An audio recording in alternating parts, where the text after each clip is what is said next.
I just wonder if all those people are gonna go back to the planning commission. I think so. Okay. We'll know who the president is. Roster can build it. Happens on Is Justin not coming? No. Maybe. Is it Wednesday?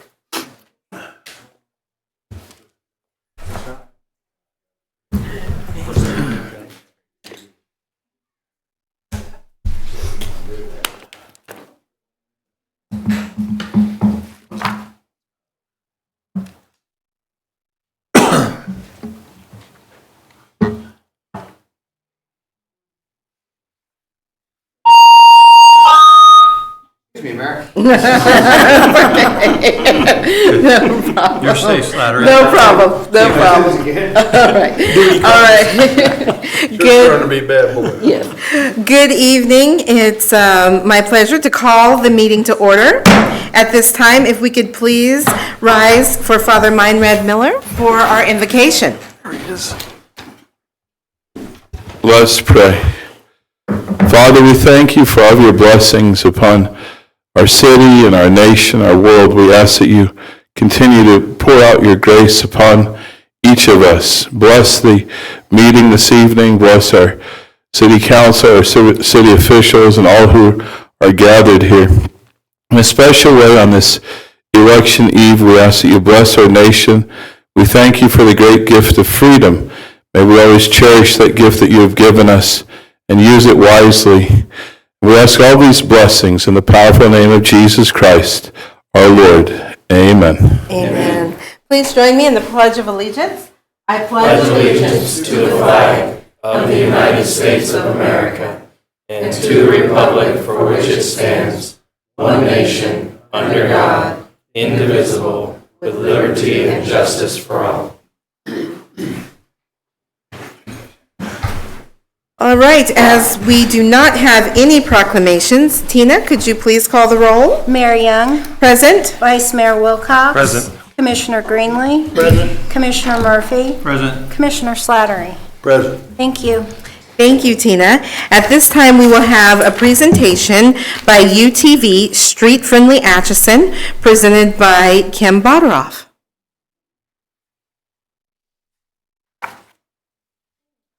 Hello. Good evening. Thank you. Do I need to do this? Yes, 'Cause I'm please. short. Okay. It's better? I understand. Okay, good. You're good. So I'm coming tonight to approach you guys about making UTVs, or what we call side-by-sides, street-friendly within the city limits of Atchison. So I've put together just a few slides kind of to approach what exactly is a UTV, because I think there's been some history where ATVs have been requested to be street legal, and an ATV and a UTV are two totally separate types of machines. So if we go, we'll just start out with my first slide.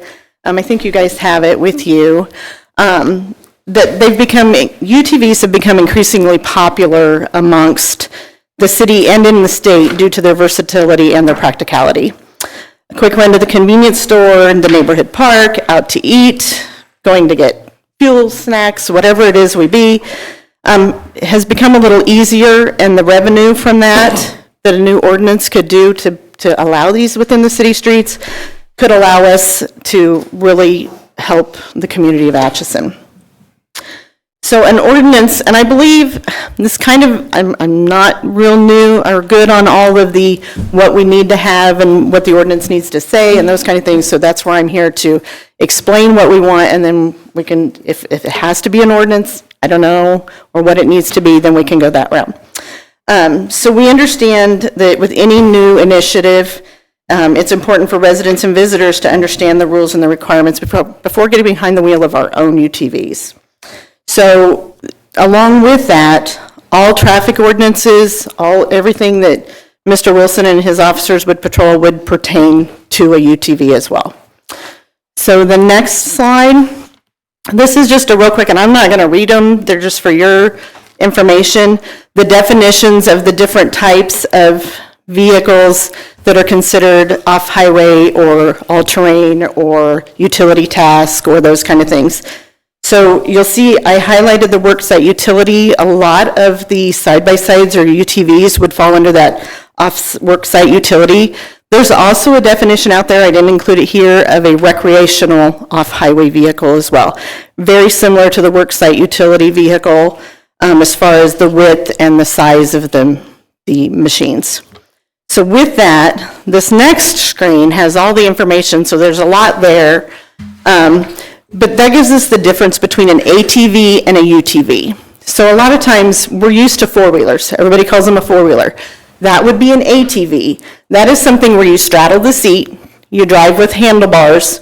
A lot of times, the throttle is going to be with the thumb. A UTV is going to be considered a side-by-side. You drive with a steering wheel, you sit two people in the vehicle, it's got a brake and a gas pedal like a vehicle. So with that also comes size. The UTVs are going to be wider than an ATV. They have a braking system like a car. They can go higher speeds, more like a vehicle, whereas an ATV is not. So along with those, we talk about the wheels and tires. A lot of them are going to have a DOT-approved street tire on them. Steering, again, a UTV is going to be with a steering wheel. We brought our machines down to show Mr. Wilson, it's been a while now, to see just how they are just more like an automobile. So the one thing I really want to make clear is we are not talking about ATVs.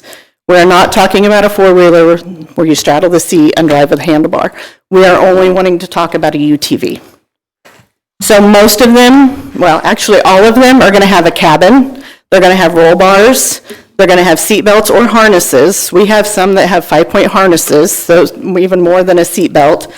Most of them are going to have doors or some type of an enclosure. So the safety factors on a UTV, especially compared to an ATV, and this is probably the last time I'm going to say ATV because I want to put it totally out of our realm and totally talk about UTVs and our side-by-sides.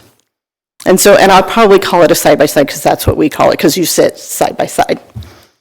So along with that, a lot of the UTVs are covered under insurance. We all have insurance policies on our UTVs, covered just like a vehicle. They are more expensive than the other, and that kind of thing. So if we'll go to this next one, thanks. A UTV is defined as a worksite vehicle or a recreational vehicle that is at least 48 inches wide. So we can go through, the pictures there along the bottom, those are all UTVs. So, and I can tell that the group here, these machines are all covered within this group here. Somebody's got one of each of these machines. The ones we brought down and showed to Mr. Wilson would be like the 4th and 5th one, the red one and the tan one. Actually, it was just the tan one. We only brought one. So they're going to be at least 48 inches wide. They're going to have an overall length of no more than 135, and that's pushing it. Some of them are actually going to be just a little longer than that now. As the time progresses, Polaris and Can-Am and some of those, the machines are just getting bigger. So that's pushing that one a little bit. They have an unladen weight of more than 800 pounds, so again, they're heavier. 4 or more low-pressure tires, a steering wheel, 2 bucket seats. Some have 4. There are machines that are considered a 4-seater. The very first one, the red one there, that one has 2 seats in the front and 2 seats in the back and can carry 4 passengers, all with seat belts, all within their enclosure. Seat belts are harnesses, headlights, tail lights, brake lights, rear view mirrors. Some have a cargo box or a bed for hauling materials. They're even getting as far as the new machines, air conditioning and heat, and they're all just, you just keep getting better and better. Okay, so safety, the next one. This kind of goes, I just kind of wanted to touch base on some of the things that you can see that I feel like a UTV is safer than what we allow already on our streets. So looking at motorcycles, which A UTV could be considered really close and similar to a motorcycle. They're going to have the muffler system. They're going to have, they're not going to be any louder. Noise can be, and sometimes has been brought up about noise of a UTV on the city streets. They're not going to be any louder than your typical Harley-Davidson motorcycle. They all have a muffler system on them with spark arresters that are for the safety of the machine. Antique vintage vehicles, they didn't have seat belts in a lot of those, especially looking at some of these that are topless or convertible.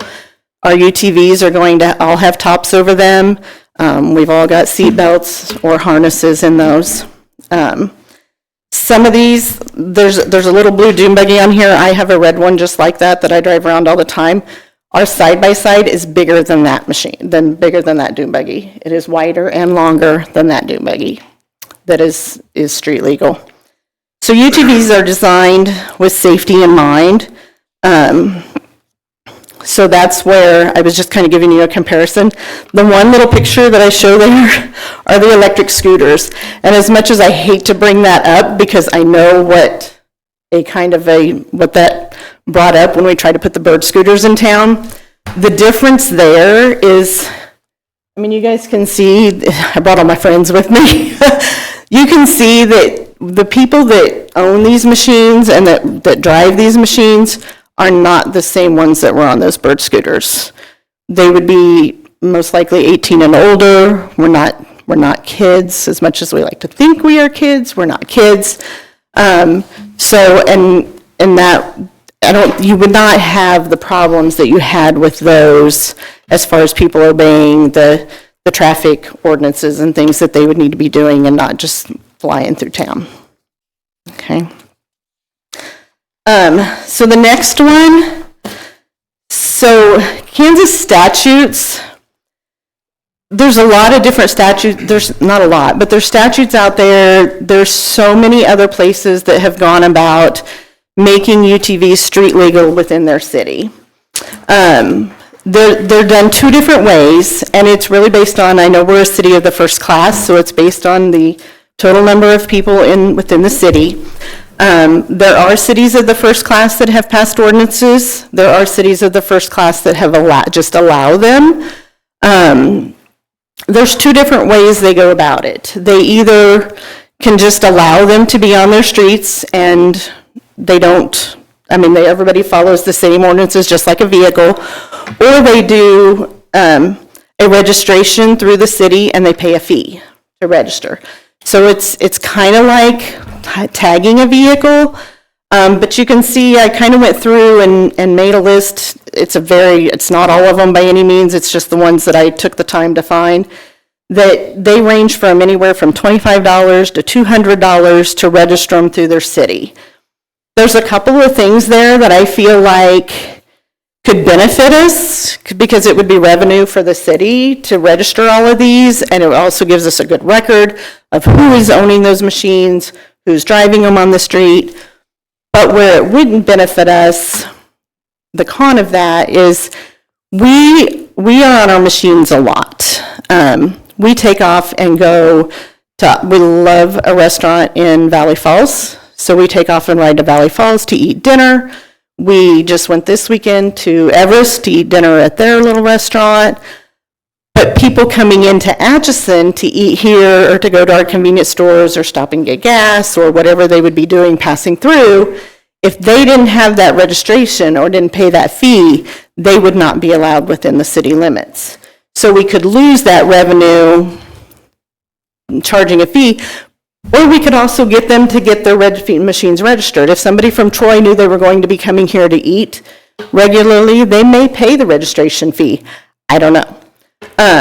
So it kind of weighs both ways. We could do we just open it up and say we treat them like a vehicle, any of them can be on the streets, or do we say we want to do an inspection on the machine, register them, give them a sticker for their back fender, and then that way, if for some reason somebody would happen to get pulled over, they could have that ID number on that sticker, and at least they would have that information on who the owner of the machine was.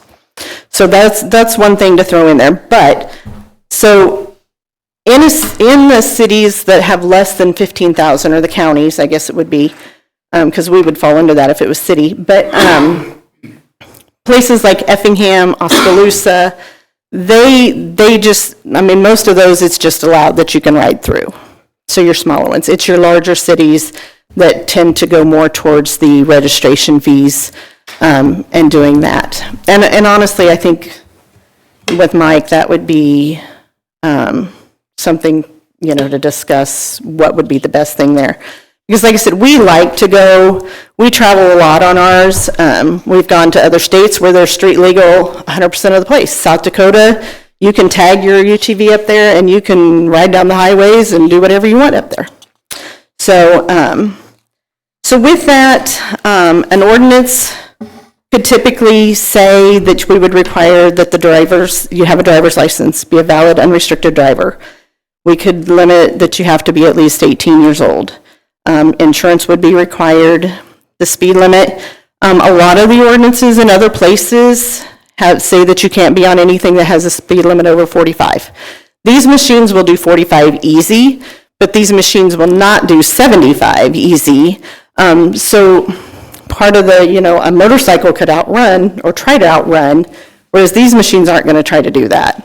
I mean, if we're being pulled over, I would like to say that they're going to pull over. Lights, UTVs must have lights and reflectors before and after sunset and sunrise. Almost all UTVs have headlights, taillights, brake lights. Well, I can't say almost all, they do. They have headlights, taillights, and brake lights. Again, noise with the mufflers, passengers, you can't carry more than it has seatbelts for. Right away, UTVs follow all the traffic rules, and obviously they can't be on the sidewalks. So a typical ordinance would be, you know, I mean, they're going to be treated just like a vehicle in all aspects otherwise. So along with that, I mean, I think I've covered everything.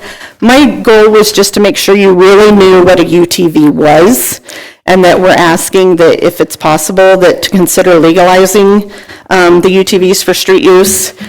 And I'd like to express that I don't think, you're not going to see us just parading up and down Main Street on these. You're going to see, you know, some of the workforce that might be out working in a field, you know, they're in their UTV, that's what they have there. They may need to run into town to the hardware store instead of having to go back, get their truck, get down here, go back, get in their truck, head back out to the, you know, it's those kind of things.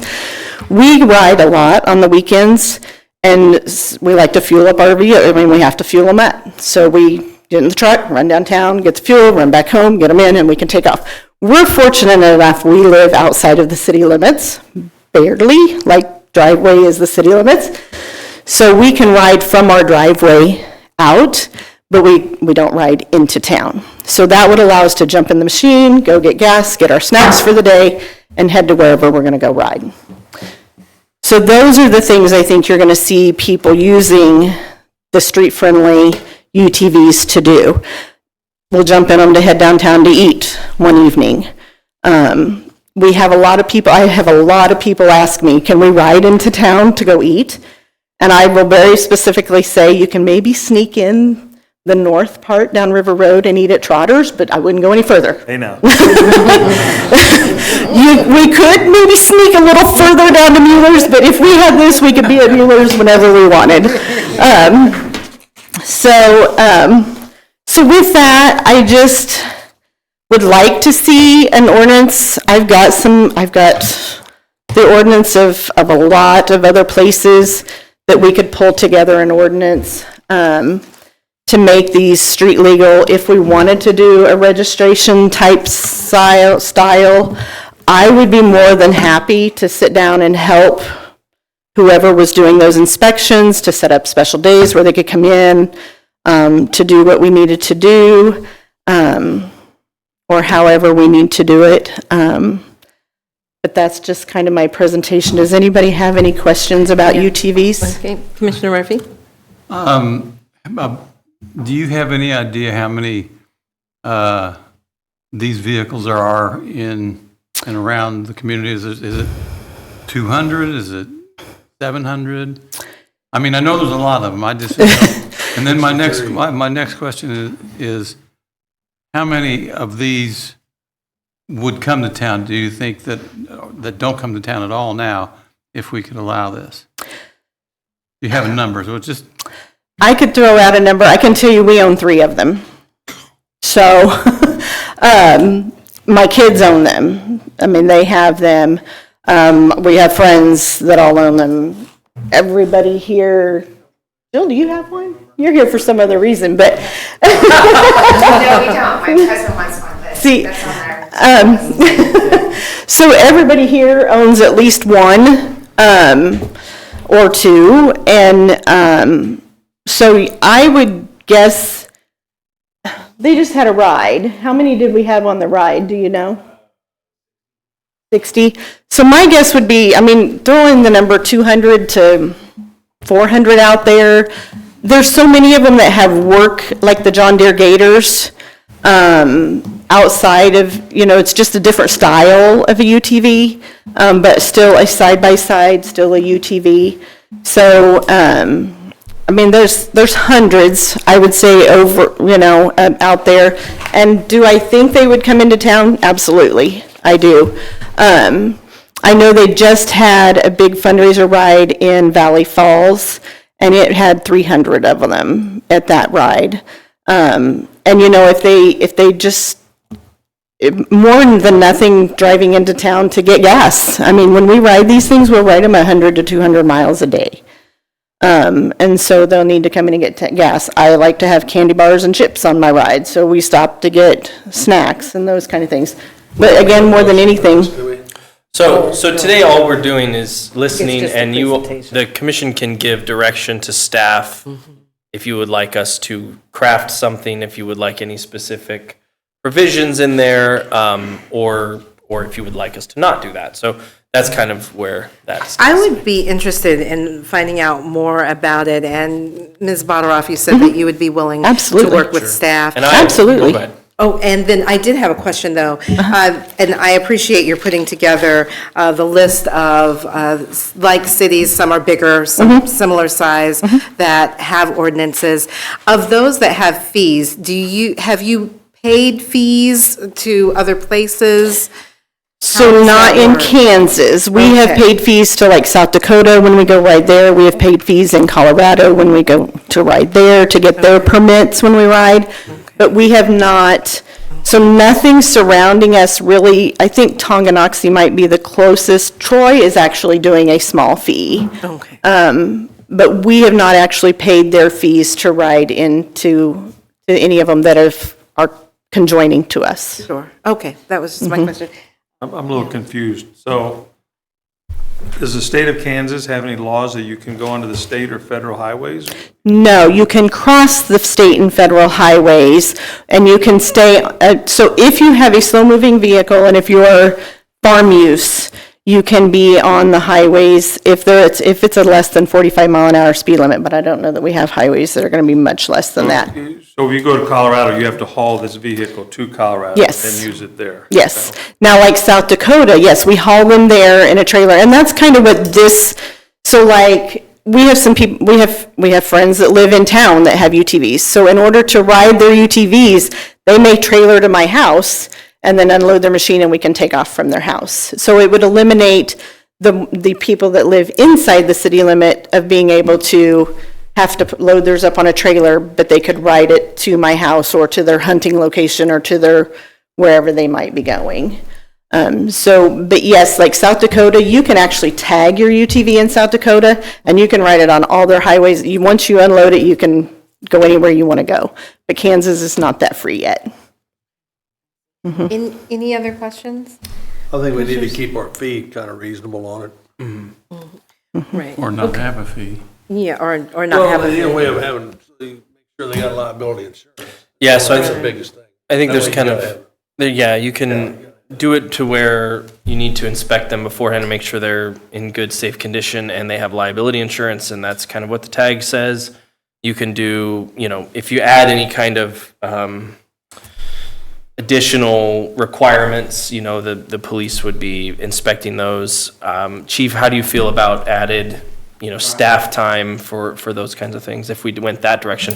The alternative is you require those things with no inspection, and then the risk is if you get pulled over and you don't have it, you know, it's impounded. So that's the risk for the driver. Right.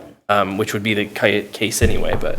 Some states have You don't get vehicle impounded inspections now. for regular vehicles. You don't get Sure, impounded now for Kansas these did collisions. many years ago anymore. Very similar to that. where checking to make sure headlights, braking systems, Seatbelts.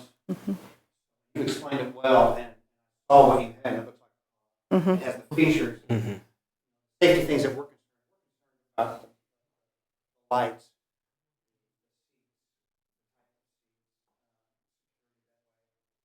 Licensed driver. Some way to identify, and of course, liability insurance. Other people have concern. Have that.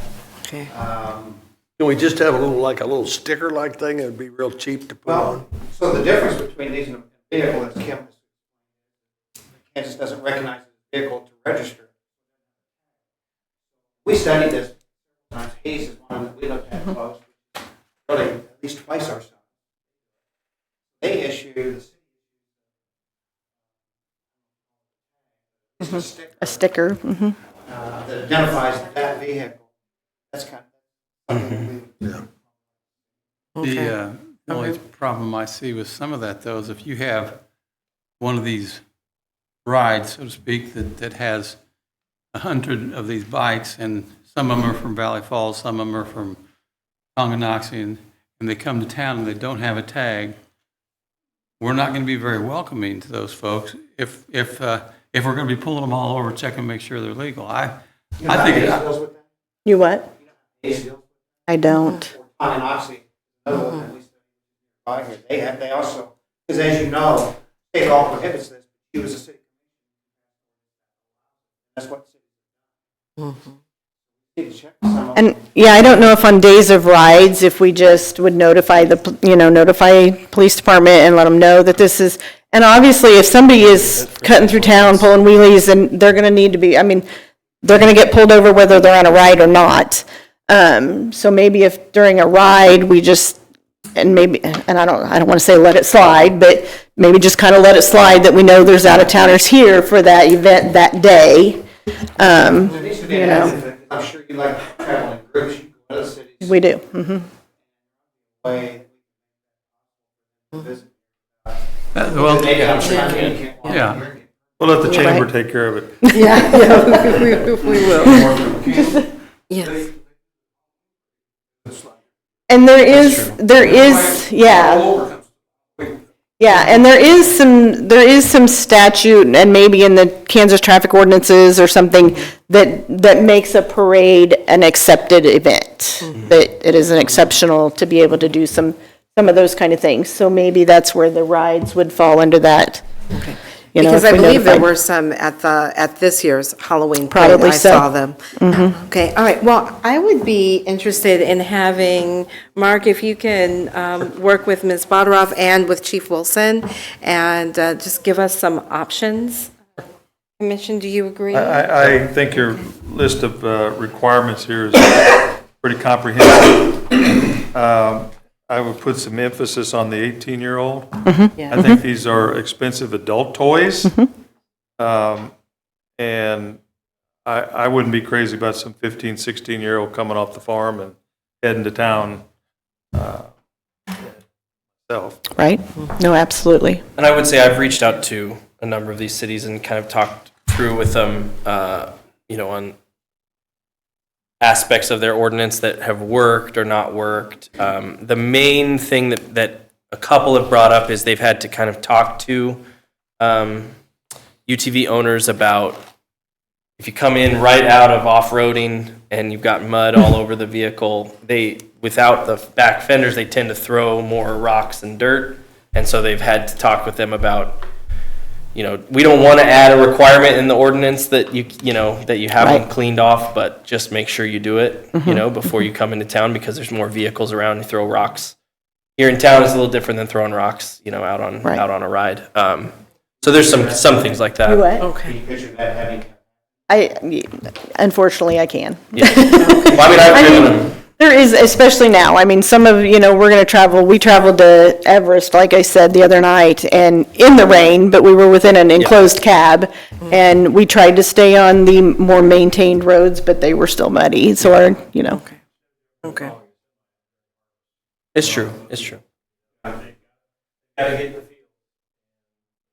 It doesn't happen all Okay. All right. Okay. yeah. Sure, Oh, yeah, sure. it's not unique Yeah. to I was these, going to it's say, just, mud on the wheels is kind of the task we have to deal with as having streets. no, it's not I unique mean, to these. that's not going to be, and I'm not defending anything, I'm just saying, you can have mud on your tires and have a Honda Civic. Sure, it's the issue that those cities have said is that these have deeper treads and they can hold more debris than a entire typical- Honda Civic. Okay. Semis could, for sure. Okay. All right. Commissioner Greenlee had a question. Yes. Question. I want to make it as easy as possible. Notice you said that these would be used, like run errands and come in and pick up supplies or whatever. Some motorcycles I've noticed have trailers behind them or little campers. Now, are you going to be looking at having those things added to your UTVs? I would say no. I think everybody would probably be with me on that. Most of the side-by-sides have a cargo area in the back, kind of a bed or like a truck bed area that you can store things or put things. The four-seaters obviously have the extra seat where if they're running to town, they can throw their bag in the back seat. But we have like 2 cargo boxes on the back of ours that you can put stuff in, if we were going to run to the hardware store and put the bag in the cargo box. So I would say no. I think most of those are like little campers that they're traveling maybe to somewhere else, so they're pulling their traveling stuff. And no, I would say we aren't going to be, I wouldn't expect to see that. When trailers are registered generally, some sizes are Right. exempted, but a lot of those Somebody trailers might on want to that. haul their lawnmower on a trailer behind one of them. Something you'd do. Oh, yeah. see that'd be a problem. I've seen folks that get real creative with stuff. Right, So- yeah. Just want to make sure Well, that we. Okay. We'll work on some. Okay. All right. So we'll get together and, Yeah, my cards. you gave me one. Okay. Yeah, All right. we'll work on something, Okay. chat with you about it. Good job. Thank you. thank you guys. Excellent job. Thank you very much. Thank you. Okay, at this time, we will open for our public forum. Persons who wish to address the city commission regarding items that are not on the agenda may do so at this time. Again, items that are not on the agenda, they may address at this time. When called upon by the mayor, speakers are limited to 3 minutes and should give their name and address when addressing the commission. Any presentation is for informational purposes only. All right, at this point, our public forum is open. Do we have anyone wishing to address the commission at this time during public forum? All right. Seeing that we have none, we will be closing the public forum now. Okay, at this time, we will have the consent agenda presented by our city manager, Mark Westhoff. Thank you, Mayor, Commissioners. So we have 5 items on the consent agenda tonight. The first is the approval of the minutes from the October 21st, 2024 Commission meeting. I just want to give a shout out to Tina. Those minutes were quite long. Yes, thank you. So thank you, Tina, for working on those. Second is to approve an ARPA internal project bid for rewiring City Hall for new telecommunications wiring. This was previously discussed on the ARPA project list, and it came in under budget at about $19,000. So we're requesting to move forward with that. Third is to approve an occupational license for the VFW post number 1175. Fourth is to approve the purchase of conducted energy weapons, which is a really fancy way to say tasers, for the Atchison Police Department. Again, budgeted item in the ERP for this year. The fifth is to approve the 2025 health insurance recommendation from Gallagher. Main note on that is that through good budgeting in the past, we are able to provide health insurance to our employees for next year without increasing the requirement for employee contribution. How many Fantastic. bids did we have on that electrical? Do you know how many bids we got, Clinton? 2. We had 2. Both of them local contractors. I'm going to pull it up. Remember who the other bids were? What'd you say it came in at? Sorry, what was it? KC Dynamic Wiring and Crutcher Technology Group were the 2. KC Dynamic is out of Kansas City. Crutcher is out of Kingsville, Missouri. No local contractors? Those were the 2 bids that we received. And we did it through Kelcon, our IT contractor. They put out the bids, so it went out to their pool of resources. All right, any other questions? Okay, I move we accept it. okay, it's been moved. Is there a second? Second. Second, any questions, any more discussion? All right, all those in favor, please state by saying aye. Aye. All those opposed, same sign. All right, motion carries. Our consent agenda has been approved. Next, we will have new business, and that will be presented also by Mr. Mark Westhoff, Banking Services Contract. Yes, so we went out for bid this year on the city's banking services. We've been with UMB for a number of years. We thought it was time to reevaluate, specifically because when the last bid was put out, interest rates were very low, maybe negative. They were very low at the time, so we thought it might be an opportunity to get some new bids for interest rates. We put that out and we received 3 responses, one from Exchange Bank. What's that? One from UMB and one from Union State Bank of Atchison. The bids from Exchange and UMB had a 91-day Treasury bill offer for interest and a Fed fund offer, whereas Union State Bank only offered the 91-day Treasury bill.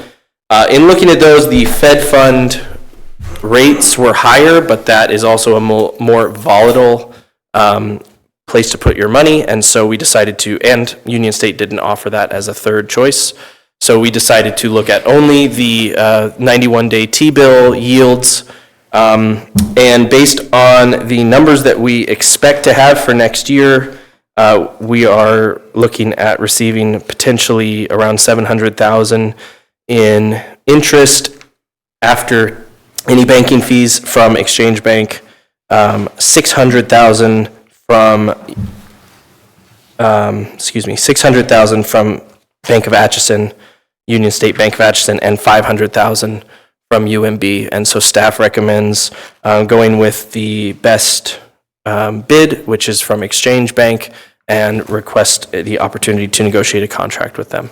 Okay, all right. Any questions, commissioners? Any questioners? I'll make a motion, we accept. Okay, it's been moved. I will second that we accept the Exchange Bank and that we allow staff to negotiate a contract with Exchange Bank for banking services. Do we have any discussion? All variables were the same for each bank, right? And the ones that we ended up considering, yeah, again, we looked at only the 91-day T-bill bids and compared those, and all variables were the same, except for what they offered, their services that they offered, and the rates that they offered, which was their bid. Okay, all right. Any other question or discussion? Okay, all those in favor, please state by saying aye again. It has been moved and seconded that we allow staff to negotiate a contract with Exchange Bank for banking services. All those in favor, please state by saying aye. Aye. All those opposed, same sign. Motion carries. Thank you. All right. Thank you, Mr. Westhoff. Okay, at this time, we will have Mr. McNamee, wastewater treatment, UV bulbs, and tubes. All right, so yes, I have an authorization request to purchase 18 bulb and tube assemblies for the UV system at the wastewater treatment plant. The UV system is the last part of that process, utilizes ultraviolet light to kill off, to inactivate the microbes that cause problematic diseases and infections and that thing before it goes back out into the world. We have an annual bulb replacement program already. For this year, it was budgeted at $23,000. However, the bulbs, they're in these long tubes, and there's 4 bulbs per tube, 18 tubes altogether, and typically we replace those as we need to, and we just absorb it in our operations budget. However, the stars have aligned, and most of the tubes need replacement now. They get cloudy over time and scuffed, and they become less effective when the UV light can't be as bright. So basically, we're looking at the whole tube assembly, and then the seal kits comes in at $40,677.52, which is over our $23,000 annual bulb budget. However, we have a sufficient fund balance and other budget authorizations that we're not fully utilizing within CIP, the wastewater and CSO CIP, so it should be able to absorb it without any issue. The tubes, they last 2 to 4 years, kind of. So next year, we should be just talking about bulbs, maybe for the next 2 or 3 years. Wonderful. And Clinton, you said that these bulbs are necessary because they inactivate microbes and other things. So it's something that we absolutely have to have. Yes. Obviously. That's Okay. for the water leaving the sewer. Sewage, yeah. Is there anybody else bid on this job too? Trojan Technologies they're pretty much our single source on this one. It's their I don't know how to say it. It's their programming. We've tried generic UV bulbs. I'll call it generic in the past, and we've found that they have not lasted as long and are less effective. So we've went back to the Trojan provided ones. So. All right. Great. Any other questions for Clinton? Okay.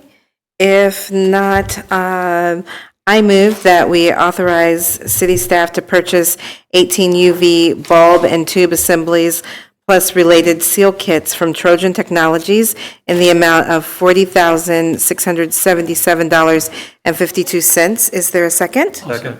All right, it's been moved and seconded. Although, is there any discussion on this motion? Okay, if not, all those in favor, please state by saying aye. Aye. All those opposed, same sign. Motion carries. Thank you, Clinton, and you are up again with water treatment communications upgrades. So this request would upgrade the communication systems that we have between the water treatment plant and 5 other locations, such as West Tower, it's out on 290th Road, west of town, North Tower, which is up, I call it the International School. Everybody's got a different name for it depending on what generation you are, I think. But the 4th and M Tower, the booster station at 12th and Parallel, and then the high service pump station, which is down by the bridge. It would convert those communications from landlines to cellular services. Also included within the package is the replacement of the computers and software that we have at the treatment plant that controls these and reads and controls the communications. The operators out at the plant monitor and control the locations remotely, and they're looking at things like water levels, pressure readings, if the pump's running at a certain percentage of capacity or on or off. Basically, there's some system failures that are happening. They can make adjustments in real time as necessary. The budget for this project is in CIP for this year. It's budgeted at $180,000. We're coming in well under that. And before I guess kind of go through the final number, are there any questions about the, what we're doing, I guess? This is just so we can monitor these things remotely. Monitor and control. Yeah. And control, yeah. One example that kind of comes up is kind of neat, they can't necessarily identify for sure if we have a water main break, but they're so used to what these numbers look like, they can tell if a large water user is suddenly changing something because of the levels in these areas and the demand that's coming from it. And then that sometimes usually in the winter, if you're not expecting some large usage changes and you see a drop, then, you can kind of alert our other crew and say, I think we have a problem out there somewhere, and we've been able to identify things quickly that way, or more quickly that way. It's kind of neat. And then also ability to shut off things to prevent damage to them, like I said, in real time as things are developing. That's good. What kind of, just knowing how cell services can be sometimes, everything, is there any warranty for one on what we're going to install? And is this manned with, like, you having a cell phone or somebody else having a cell phone that controls and monitors this? Like, you can't be sitting over, it's going to call someone on a cell phone? Or is it something that is I'm trying to liken it to something so each location is going to have a new control box and works off the cellular. And then at the water plant, there'll be the computers and the software that also, so it's just computers talking to computers. It's not really necessarily like on a cell phone type of thing. It's just using cellular to transmit the data. And I suppose all systems come with their ups and downs, whether it be landlines. Landlines, the reason why we're switching to cellular is just, as probably everybody kind of knows, landlines are becoming a thing of the past and being replaced by different kinds of systems such as cellular. And right now, AT&T is our landline carrier, and I don't know what the timeline is, but they've communicated to our utilities manager that they're in the process of outmoding their landlines like that. And the other, in general, landlines are becoming more expensive. As they become rarer, I think they become more expensive to maintain. They do. They absolutely do. And then the computers that are at the the water treatment plant, those are about 10 years old now. So in computer world, that is pretty ancient. So, and it's a required replacement to convert to the cellular, I believe. So Have you used this company before for anything? Is RE Pedrotti or? Pedrotti they've used Pedrotti for longer than my time with the city, I'm sure. What was that? I'm sure that we've used Pedrotti for probably longer than I've been with the city for different things. Usually all the electronic stuff goes through them. HOA, I'm not personally familiar with, but their price on the landline to cellular conversion was considerably lower than Pedrotti's, and the utilities manager recommended that we go with them. So he might have more experience with HOA, but I don't personally. So the bottom line is, it's about 48,000 under what is budgeted, correct? I think that's about right. I haven't. 40,000 total, right? 131,000 total. 180 budget. 180,000. 180 budget. 180,000 budgeted. But yeah, we've for come. Good job saving 48,000. 48,000 Yeah, under so- budget. Well, that's Good job saving or good job budgeting high, so it looks. Come on, I was trying to get you. It was going to be $1 million, and I got it. All right, but the bottom line is we're under budget, and we definitely need to switch over, correct? Yes. All right. Okay, any other questions? I will entertain a motion. I make a motion that we proceed with Okay. the company that, There's two companies. Certainly, there's so two there will be companies. the- So I'm sorry. HOA and then also RE Pedrotti. Pedrotti. Okay. It's been moved. Is there a second? Second it. Okay, it's been moved and seconded that we authorize city staff to hire HOA Solutions to upgrade water system communications in the amount of $98,843 with an additional budget authority of $5,000 to manage change orders and authorize city staff to hire RE Pedrotti Company to install 2 system computers with updated communication software in the amount of $32,756, with an additional budget authority of $1,500 to manage change orders.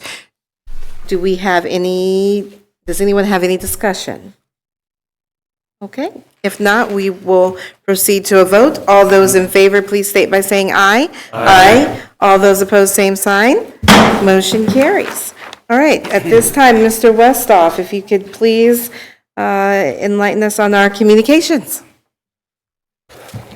Thank you, Mayor. For communications tonight, the first is, you'll see in your packet that we do have the board meeting minutes from the Atchison Housing Authority on September 16th, 2024. And now I'm going to introduce our chamber representatives to give a Chamber and Tourism financial update for the third quarter of 2024. Okay. All right, thank you, Mr. Rowland. How are you? Thank you. Well. Thank you. Thank you. Thank you.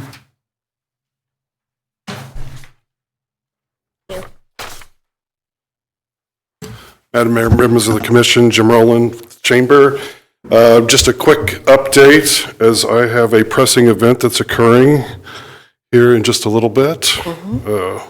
Something about Tampa Bay visiting us. So you'll see the third quarter metrics, social media reach, social media engagement, new followers continue to excel at our outreach. Over the last several months, we have our amount of visitors to, especially during Haunted, have exploded. Almost 2,500 people over the last 3 months. That's not taking in October, so we had another big October. Sally House continues to be a driver. As this is my last presentation to the commission, as I'm leaving at the end of the year, I thought we'd go over very quickly some of the accomplishments that we've occurred over the last several years. Okay. We are on the right path. We are doing some amazing things. Haunted season is one example. In 2019 was the year before I started. The Sally House, we were responsible for all of the back office, all of the things that we do is from a marketing standpoint. That totaled $38,000 in 2019. Year to date, 2024, you see we're at $228,000 and change, a 500% increase in bookings for Sally House, which means we're bringing an extraordinarily more amount of people into our community. We rebranded the chamber because of the multiple tasks that we're doing. We're chamber, we are tourism, and we are Kansas Main Street. So to reflect that, we've rebranded to Locally Atchison to encompass all of those different tasks that we're doing. We've overhauled the way we do marketing. I think that's reflected in the ROI on our Haunted season. We use multiple channels, and we do a very aggressive micro-targeting campaign that I've talked about in the past, where we can identify individual people with individual interests and target them with advertising, and it's working extraordinarily well. We did become a Kansas Main Street. That was one of the things that a prior administration wanted to have happen. It was a presentation that I made to Department of Commerce during COVID. It was the strangest presentation I've ever made because I was speaking to a green dot on a computer, and there were multiple people without faces that were listening to the presentation. I spoke for an hour, and we ended up becoming at Kansas Main Street, so interesting. Along with MGP, we successfully opened the Whiskey Depot, which really created this really phenomenal space inside a very historic building that we're quite proud of. I see you also developed detailed, you recruited new board members, you built a strong relationship with Benedictine. Could you elaborate more on that relationship with Benedictine, if you Yeah, wouldn't I mean, I mind? think there was always a tacit that, Benedictine was important as it came out in our Main Street strategy as well as our tourism strategy. We obviously identified Benedictine families, students and families, as the most important and most consistent visitor into our community. So creating this intentional outreach to the school at a lot of different levels. student services, student government, president's office, all the way up and down the organization. Athletics, we've built really strong relationships with the athletic programs. The baseball team was our principal volunteers for the Muddy River Music Festival. So it's been a great relationships. Jill spearheaded BC Bash downtown, which has been a huge success because we were drawing kids into the downtown area. Including the bubbles, right? Yeah, the bubbles and all of that, yeah. Including the bubbles. Amazing. That's amazing. And that was, that was intentional as well because they came down there and go, oh, I didn't know we had a shoe store. I didn't know we had this. We didn't know we had that. And so it expanded their view of Atchison and its downtown. So it's been a great partnership building and a relationship building exercise for us. I think it's been beneficial to the community, certainly beneficial to the downtown businesses. Wonderful. Well, I tell you, Jim, you've done a wonderful job in your dedication to the chamber. We definitely appreciate that. May we ask what you're going to be doing next? Staying busy. So it's funny because several administrations ago, Becky Berger asked me to do this and do it for a year. And I said yes. 5 years later, I'm saying it's time for me to walk into the sunset. So it's been a little bit more time. I'm obviously still doing stuff at the stadium. I still have other opportunities that I've pursued that I'm taking advantage of, and spending a little bit more time at the lake too. All right. Well, I have one concern. With a 500% growth, are the ghosts getting tired? Apparently not. I think this is a credit to Jill and our entire team. We have taken, and what was really the intention as we started this whole process was, we embraced it. There was lots of people who cast aspersions on. It's a reason why people are coming into our community. Our job is to bring people into our community, so we leaned into it. We went all in. So the first thing was to prop up the Sally House and everything that we did with that, and that has been obviously enormously successful. We're starting to do we're representing other haunted houses. We're also expanding, we've introduced Shocktail Party that's now a couple of different times a year. We did a taste of, I can't remember the name, but a taste of Haunted in June that brought a lot of people in that were crawling up and down downtown. I was downtown during that time, Yes. so there were lots of individuals So there. we will continue to challenge the ghosts to continue to be spirited in their own way and continue to see how far we can take this and continue to draw people into our community, which in the end is what we're doing. We are bringing a lot of people into our community. That's what we were tasked with, so that's what we're doing. Fantastic. Well, thank you so much, Jim. Thank you for the And opportunity. a hearty thank you from our commission, and congratulations on what you're going to be doing next. So we Welcome. appreciate you. Welcome to Jill. And Yes. welcome to Jill. Thank you Well, that was so an much. intentional act too, that, Yes. I groveled, begged Jill a year and a half ago, 2 years ago. She knows that because I'm so lovable to be around. It's been a fantastic hire. Our entire team, we are positioned in a really good way for the future. The chamber's in solid grounding from a financial standpoint, from an organizational standpoint, from the board standpoint. We're going through a strategic planning process right now. So, the sky's the limit for us. We're excited. Wonderful. Well, and Jill, as incoming, would you like to say something? We appreciate your taking on And I the chamber. apologize, I'm running. Thank That's you. okay. Thank you. Thank you, Jim. Thank you so much. careful. Yes. And I apologize for putting you on the Oh, that's spot, okay. but please. I've been on the spot my whole entire life. When you're number 4 out of 5, you have to make a splash to be noticed. That's right. So in the past 3 months, we have gotten a new visitor guide. Our goal is to create a new visitor guide every year so that we can actually put events that are upcoming in it. And I try to have those done before Amelia Fest because we know that that's a huge number. One of the things that is at print currently is our new resource guide. So when somebody moves in, they will be able to know what plumber, what electrician, what civic organizations, all in one spot. We have had multiple events that we have done for the past 3 months. Like Jim said, on Haunted, we've created other events on top of our Haunted Trolley in order to increase the amount of stay that people are in our town and community. And then also one of the big things is we have had 8 tours, bus tours, in since July.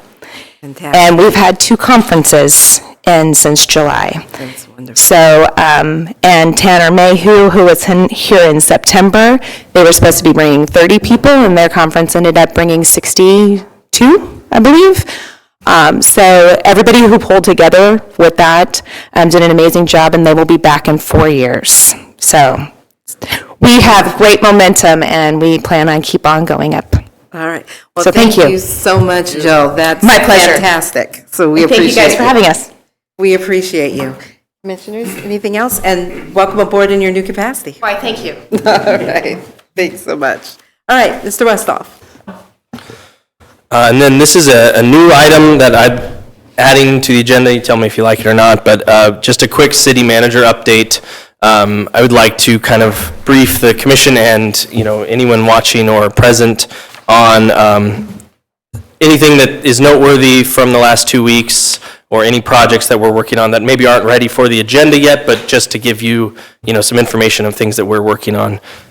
First thing is that I'm still in the process of meeting with local organizations, businesses, to kind of get to know the community better, put myself out there. So I welcome any recommendations from you all on groups to meet, or businesses or individuals who would be beneficial in that way. Second is we wanted to thank Principal Downing and the Atchison High School students who on October 30th provided community service and cleaned up some litter in the downtown area. We went around the area and cleaned it up, and we wanted to say thank you for that. Quick update on the Safe Routes to School sidewalk project. It's the Santa Fe West sidewalk improvements, which will run from 15th to 9th down Santa Fe, as well as a few connections onto Santa Fe in either direction. We've been working on the pre-construction meetings with the contractor, and they're looking to mobilize in the next month. So that work should begin soon, get some new sidewalks in town in that way. An update on the runway project at the airport. Magellan is finishing up their design of the gas pipeline relocation. And so we should be seeing that project move forward, hoping to complete the runway in mid-2025 is kind of our target at this point. Additionally, as we've talked about in the past, with the lead and copper requirements from the state, the letters should be going out this week to customers who have galvanized steel service lines. And in the process, we did not notice, or we did not identify any lead service lines. There were some unknown service lines, unknown materials service lines. We are required to send out letters to the galvanized steel service lines because of some of the reactions that they can have to different materials in the water, or to lead particles from other fixtures. Those letters are going to go out in time, so that's the main update there, is we are meeting our deadlines with that. Chief Weiser has put together a committee with city staff and community members to determine how or if we want to move forward with new lights on the Amelia Earhart Bridge. It would be a big project, so we're getting a lot of community input and input from different organizations. We're looking at how we might be able to move forward with that. It's something that people really like, and so we're going to look at that. Fire department was also selected as one of 150 in the nation to participate in early onboarding for FEMA's new data collection system. The old system was created in the 70s, and they're testing the new system before it goes live to the whole country with departments like ours. So thanks to Chief for spearheading that effort, or being chosen to spearhead that effort. I'm not sure how much effort went into it, but thank you for that. I know it'll be a process. Justin and Clinton and I are working with our grant administration company to explore bipartisan infrastructure law and Build Kansas grants. There's an unprecedented amount of money available right now, as well as some match money available from the state for those projects. And we're looking at targeting some larger water or wastewater projects that the city could benefit from with those funds, kind of maybe try to move those plans forward, whereas if without those funds, we'd be saving up for a long time to get those projects done. And then finally, as you may have seen for the animal control shelter, the drain behind it backed up on Wednesday night. I believe it was Wednesday night that we had the very large thunderstorm. I think we had about 3 inches of rain in some areas dumped down. Commissioner Murphy says he has 5, so depending on where you were, there was a lot of water, came down really fast. The drain behind the shelter got blocked up and it started to back up. Water rose into the outside kennels area around the shelter, did not enter into the shelter. All the animals were ultimately accounted for by our great animal control staff who took care of them, got them into the inside or into foster homes for the night so they could be warm. DNC scoped the drain to ensure it's not blocked internally, and it was not. So we're, ensuring that doesn't become blocked externally again. We have a pump available if it does, and we're also looking into all potential solutions for the animal shelter in general and for that project, the drainage project potentially, and we'll report to the commission as we learn more about those. Thank you, and also encouraging adoption and fostering. Yes. of One the thing is pets, that the our shelter is animals. full, and so if you know anyone who is looking to adopt or foster specifically a puppy or a dog, we have lots of good dogs out there. Obviously none of them are behavioral risks or anything like that, and even a couple puppies. So there's definitely some out there, and they can contact animal control to set up a time to go look at them. Okay, thank you very much. All right. Any questions? Okay. No, these are communication items. You don't need a puppy? I may need a puppy. There. Yeah, I may need a puppy. There you go. Never know, I might. All right, thank you, Mr. Westhoff. Okay, at this time, since we have no informational items, we'll have governing body comments. Commissioner Greenlee? Anything? Okay. Vice Mayor Wilcox? 2 important things, Chiefs in an hour and 45 minutes. Number 1, but the most important thing, vote tomorrow if you haven't already voted. Critical day. I agree. All right. Well, I sure Commissioners- agree with that. Yeah, I know you do, Commissioner Slattery. Do I you have really anything? appreciate the city manager. Okay, That's a really great idea. thank you. All right, Commissioner Murphy? I really don't have anything out of the ordinary. I had Okay. one other thing. Okay, I'm sorry, Commissioner. I'd like to see us really pursue local bids. Guys that All right, okay, anything else? No, Okay, all right. Okay, wonderful. I will just echo what Vice Mayor Wilcox said. It's critically important for us to vote. So please go out and vote tomorrow. It's important. Every election is, and it's our civic duty, so please exercise your right to vote. At this time, and again, congratulations to Jill Thorne as she will be stepping into a new role, and we appreciate that. And also just thanks to all of the city staff for all that you do, all of the time. We appreciate you. At this time, is there a motion to adjourn to Land Bank? Okay, it's been moved. Is there a second? I'll second. Okay, it's been moved and seconded that we adjourn to Land Bank. All those in favor, please state by saying aye. Aye. All those opposed, same sign. Motion carries. We are now in Land Bank. I assume we don't need recess, correct? These are, I would, Okay, these are pretty quick. I don't know if Okay. anyone needs to, but. I don't think so. I think we're ready to roll on. Okay. As soon